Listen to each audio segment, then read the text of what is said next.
Salut, je suis Edith de l'Ohio. Ouais, je sais, ça fait très vieillot comme femme de 80 ans. Mais mon père était très proche de son arrière-grand-mère et il a insisté que son premier enfant porte son nom. Malheureusement, c'était moi. Et comme vous pouvez le voir, je suis aussi en fauteuil roulant. J'ai été blessée à la colonne vertébrale quand j'étais petite et je ne me souviens pas de ce que c'est que de marcher. Si vous voulez vous sentir mal pour moi, que ce soit uniquement à cause de mon nom. Avant de continuer, merci d'aimer et de vous abonner. Après moi sont venues mes sœurs Louisa, Isabelle et Céline. Ouais, leurs noms sont jolis car c'est maman qui les a choisis. Nous vivions dans un foyer plutôt pauvre dans une petite ville avec des parents séparés par des galaxies. Mon père était un neuroscientifique et vivait dans notre sous-sol. Il était convaincu d'être sur une piste révolutionnaire qui lui vaudrait le prix Nobel. Mais chaque année, ses recherches étaient rejetées. Il était presque devenu une métaphore dans notre ville. Au moins, il ne lâchait pas. Il va pleuvoir aujourd'hui, j'en suis sûre. Aussi sûr que Monsieur Arnstein se fait encore rejeter. Oh, mon fils a encore échoué en seconde. Il nous fait vraiment le coup de Monsieur Arnstein. Ses commentaires me mettaient hors de moi. Personne n'était aussi intelligent ou travailleur que mon cher père. Maman, en revanche, était jolie et vaniteuse. Elle ne croisait jamais une surface réfléchissante qui ne l'aimait pas. Tout ce qu'elle a toujours voulu était une vie de luxe. Alors elle ne se gênait pas de répéter les échecs à papa tous les jours. Quand je t'ai rencontré, tu m'as fait croire que tu étais un sacré Einstein. Je croyais que nous serions riches maintenant. Tu ne peux pas découvrir la gravité ou quelque chose comme ça. Vraiment, c'est si dur que ça. Je suis certain de pouvoir découvrir tous les mystères de l'univers avant de comprendre pourquoi je t'ai demandé de m'épouser. Oh, j'étais tellement bête le jour où j'ai dit oui. Et peu de choses ont changé. Maman tenait un petit magasin de fleurs pour joindre les deux bouts. En tant qu'aînée, je voulais rendre les choses plus faciles pour mes deux parents. J'étais une élève modèle et j'ai essayé d'aider à la maison en responsabilisant mes sœurs. Cela a fonctionné lorsqu'elles étaient plus jeunes, mais en grandissant, elles sont devenues difficiles et absolument inutiles. Surtout ma deuxième sœur Louisa, qui ressemblait beaucoup à maman. Elle était jolie, mais apparemment son nez n'était pas assez riche. Elle s'en plaignait constamment. Qu'est-ce que ça veut dire, un nez riche? J'ai un nez plat et en bouton. Et les gens riches ont un nez qui retrousse au bout. Ah, ok, j'ai compris. Ça veut dire qu'ils sentent la bouse de vache en permanence alors? Exactement. Elle dormait avec une pince à linge sur le nez, en espérant qu'il se relève magiquement un jour. Elle se creusait aussi la joue avec un crayon en faisant ses devoirs, pensant que si elle faisait ça tous les jours, elle pourrait avoir une jolie fossette. Ah, quelle idiote! Et les deux autres n'étaient guère mieux. Isabelle voulait être danseuse, et je n'ai jamais rencontré quelqu'un d'aussi peu coordonné. Céline n'avait pas non plus beaucoup de talent, mais elle essayait toujours de nouvelles choses, espérant trouver bientôt sa véritable vocation dans la vie. Personne n'a prié plus fort que moi pour que ce soit vraiment bientôt, s'il vous plaît. Heureusement, j'avais hérité de l'intelligence de mon père, et en 11e année, j'ai obtenu une bourse d'études dans une école privée qui m'ouvrirait une grande perspective pour les universités. Tu as toujours été ma grande fierté, ma chérie. Je sais que tu feras un jour des choses extraordinaires. Toi aussi, papa. J'étais très enthousiaste à l'idée de commencer l'école jusqu'à ce qu'un désastre se produise. Et c'est ma folle de famille qui en est entièrement responsable. Une semaine auparavant, maman est rentrée à la maison très excitée parce qu'elle avait reçu une énorme commande de fleurs pour la maison d'un riche client. Dès que mes sœurs l'ont appris, elles ont eu envie d'accompagner maman pour l'aider. Ouais, c'est ça. Papa n'était pas en ville et je venais de m'installer pour passer une soirée paisible toute seule quand tout à coup, j'ai reçu un appel frénétique venant de la part d'Isabelle. Edith, je suis au poste de police. Maman et Louisa vont aller en prison. Tu crois ça? Quoi? Comment ça, elles vont aller en prison? Louisa a volé un collier dans la chambre d'une dame riche et elle s'est fait prendre. Maman a supplié et a pleuré, mais la dame a appelé la police. S'il te plaît, viens nous aider. Oh, Louisa était vraiment pénible. Isabelle m'a envoyé l'adresse de la dame et j'ai pris le bus pour me rendre dans cette immense demeure. On a demandé d'attendre dans le hall principal et je n'ai pas pu résister à l'envie de faire un tour sur les sols en marbre. Mais soudain, j'ai perdu le contrôle de mon fauteuil et j'ai percuté une table centrale, ce qui a fait tomber un énorme bocal à poisson sur le sol, ce qui a ensuite fait glisser les domestiques qui couraient dans l'eau et les a fait atterrir sur leurs fesses. Oh oh! Bientôt, je me suis retrouvée dans une bibliothèque face à la propriétaire prétentieuse et sa fille prétentieuse du même acabit. Qui êtes-vous? Et qu'est-ce que vous faites dans ma maison? Encore une fois, je suis désolée pour les dégâts, madame. J'aimerais bien vous rembourser, mais mes parents sont très pauvres, alors je ne peux pas faire ça, désolée. Oh, en parlant de parents, en fait, ma mère est la dame fleuriste qui est venue ici aujourd'hui. Et, la fille qui vous a volé quelque chose aujourd'hui, c'est, ma sœur. Quoi? Tu connais cette voleuse alors? Louisa est mentalement instable, je le jure. Et certains jours, elle refuse même de prendre ses médicaments. S'il vous plaît, ne les envoyez pas en prison. Qu'est-ce que je peux bien faire sans ma mère? Dans mon état, c'est très angoissant, vous savez.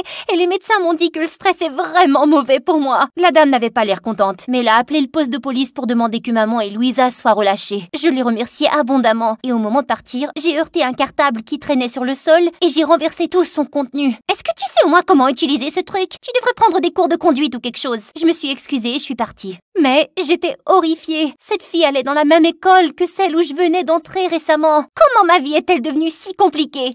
Oh, je vais vous le dire. Parce que mademoiselle kleptomane, ici présente, a décidé de voler et j'ai dû sauver ses belles petites fesses à vide. Et maintenant, je dois aller à l'école avec cette fille prétentieuse qui pense que je viens d'une famille de voleurs.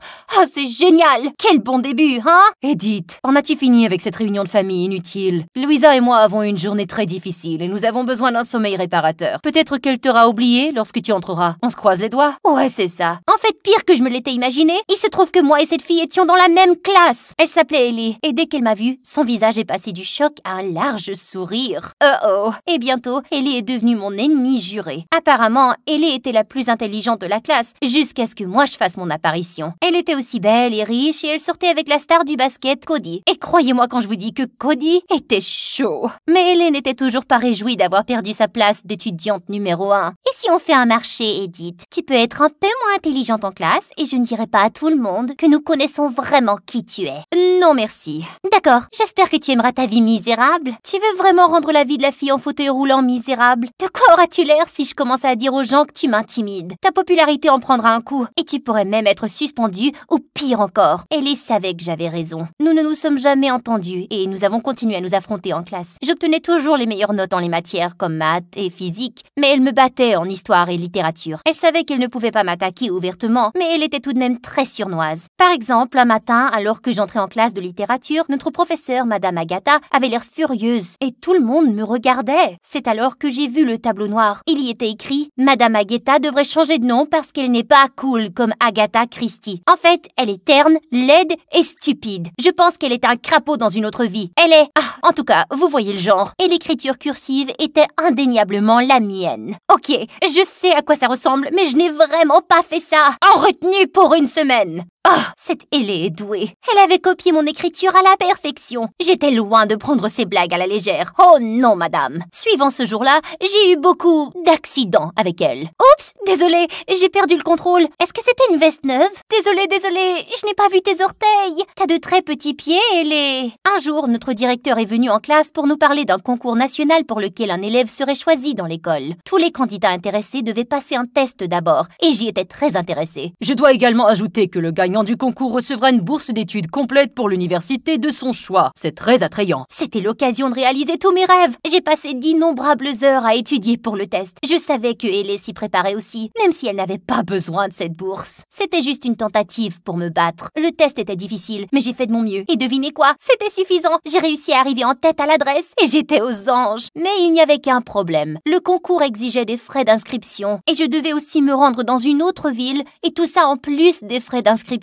Je voulais demander de l'aide à mes parents, mais ce soir-là, j'ai entendu une énorme dispute entre eux à propos de l'argent. Alors je n'ai pas pu. Je n'ai pas abandonné pour autant, pas après être allé si loin. J'ai donc décidé de vendre des tacos à la cafétéria de l'école parce que, sérieusement, je fais les meilleurs tacos du monde. J'ai pu courir les coûts d'ingrédients et je devais seulement en vendre suffisamment pendant 2 semaines pour réunir la somme dont j'avais besoin. Alors j'ai installé un petit coin à tacos dans la cafétéria et ils ont eu un succès instantané. Mes tacos se vendaient comme des petits pains chauds. Jusqu'à ce que les horribles dames de la cafétéria me dénoncent au directeur qui m'a informé que je ne pouvais pas vendre de nourriture dans l'enceinte de l'école. Alors le lendemain, dès la fin des cours, j'étais prête avec mon stand de tacos juste devant la porte de l'école. Techniquement, ce n'était pas dans l'enceinte de l'école, donc personne ne pouvait me dire quoi que ce soit. Quelques amis se sont même joints à moi pour les vendre et les premiers jours, tout s'est bien passé. Mais soudain, les choses ont commencé à se gâter très vite. Les élèves de l'école ont commencé à tomber malades avec des symptômes similaires et les parents ont afflué pour se plaindre. Le directeur de l'école a lancé une enquête et n'a pas tardé de découvrir le problème. C'était mes tacos. J'ai été suspendue pendant 2 semaines. Mais pire encore, c'est Ellie qui a été choisie pour le concours. J'étais totalement détruite. Je n'ai dit à personne à la maison que j'étais suspendue. Ils pensaient tous que j'étais en vacances de printemps. Mais 3 jours plus tard, la chose la plus improbable s'est produite. Cody, le petit ami de Ellie, est venu me rendre visite chez moi. Salut, je suis Cody, de l'école. Je suis venu voir si tu allais bien. Oh, waouh, de rien. Toi aussi? Quoi? Je peux entrer ou t'es occupée? Non, je suis pas occupée. Je veux dire, oui, je suis occupée. occupée, mais en fait j'ai trouvé un avocat trop mûr dans le frigo et je voulais faire de la guacamole. Mais ça peut attendre. Pas trop longtemps par exemple.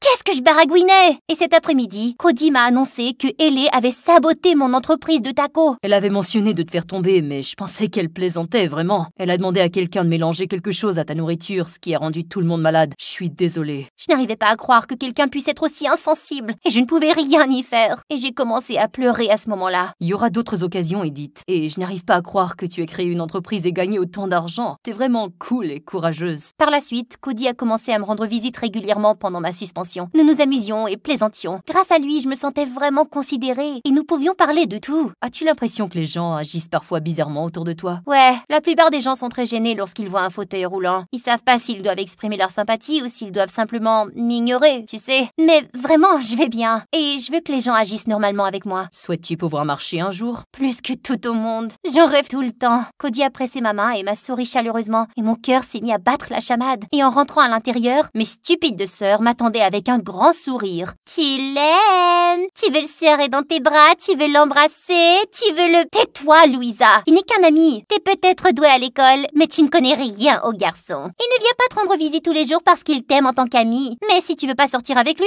moi je vais le faire. Je veux dire, ça serait un crime de laisser partir ce riche garçon mielleux. Tais-toi, Louisa. Il est à moi. À la fin de ma suspension, je suis retournée à l'école, prête à travailler dur à nouveau. En fait, j'avais surtout hâte de voir Cody, pour être honnête. Mais à ma grande déception, je l'ai trouvé juste à côté de Ellie. Je lui ai fait un petit signe de la main et il a détourné le regard. Eh bien, je suppose que les choses étaient revenues à la normale. Cody s'était juste senti mal pour moi et il avait essayé de me faire sentir mieux, c'est tout. Il allait quand même choisir Ellie parce qu'elle était tout ce qu'un homme pouvait désirer. Bientôt, tout le monde ne pensait qu'à la danse du printemps, mais je n'y pensais même pas moi. Jusqu'au jour où, à la cafétéria, je lisais toute seule tranquillement quand Cody m'a rejoint tout à coup. Edith, je suis désolée de t'avoir ignorée. Tu veux m'accompagner au bal de printemps? Mais qu'en est-il de Ellie? Toi, t'as volé mon petit ami, hein? Tu agis comme cette pauvre fille en fauteuil roulant, mais tu es si rusée. Et tu sais quoi? J'en ai assez de garder ton secret à la noix. Hé tout le monde! Edith vous a-t-elle déjà dit que sa sœur est une voleuse qui a volé quelque chose de chez moi? Qui sait? Peut-être que la malhonnêteté est de famille et qu'Edith ment qu'elle ne peut pas marcher, hein? Ça suffit! J'ai rompu avec toi parce que je ne t'aime pas, Ellie. S'il te plaît, recule et arrête de répandre des mensonges sur Edith. Personne ne te croit, surtout pas moi. Ellie nous a regardés furieusement, puis a crié et est partie en trombe. Alors, où en étions-nous? Ah ouais, le bal de printemps. Tu dis quoi? Puisque t'es désespérée.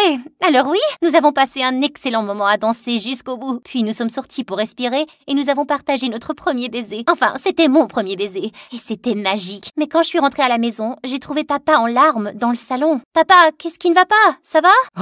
Oh oui, je vais bien, chérie. Je viens de gagner une énorme bourse de recherche. Oh mon Dieu! Oh, je savais que tu réussirais. Je suis si fière de toi. Quel est le sujet de ta recherche? C'est à propos de toi. C'est tout ce sur quoi je travaille depuis des années et je ne pouvais pas abandonner. Tu n'as jamais perdu la sensation de tes pieds et j'ai travaillé à la mise au point d'une machine qui pourrait te permettre de marcher à nouveau. Je ne veux pas te donner d'espoir, mais c'est une possibilité bien réelle et nous avons l'argent nécessaire pour l'essayer. Papa, je n'arrive pas à croire que tu aies fait ça pour moi. Même si ça ne fonctionne pas, ça signifie tout pour moi. Pour faire court, j'étais l'un des sujets de papa et en l'espace de 3 mois, il m'a fait tenir debout sur mes 2 jambes. Un petit bébé ne pourrait pas être plus fier de ses premiers pas que je l'étais. Et tous les rêves de ma mère et de mes sœurs se sont également réalisés. Nous avons déménagé dans une maison beaucoup plus grande avec des choses beaucoup plus belles et maman n'a plus besoin de travailler. J'ai toujours su que j'avais fait le bon choix en t'épousant, monsieur Arnstein. Eh bien, je me demande encore pourquoi je me suis mariée avec toi, mais pas de dispute aujourd'hui, d'accord?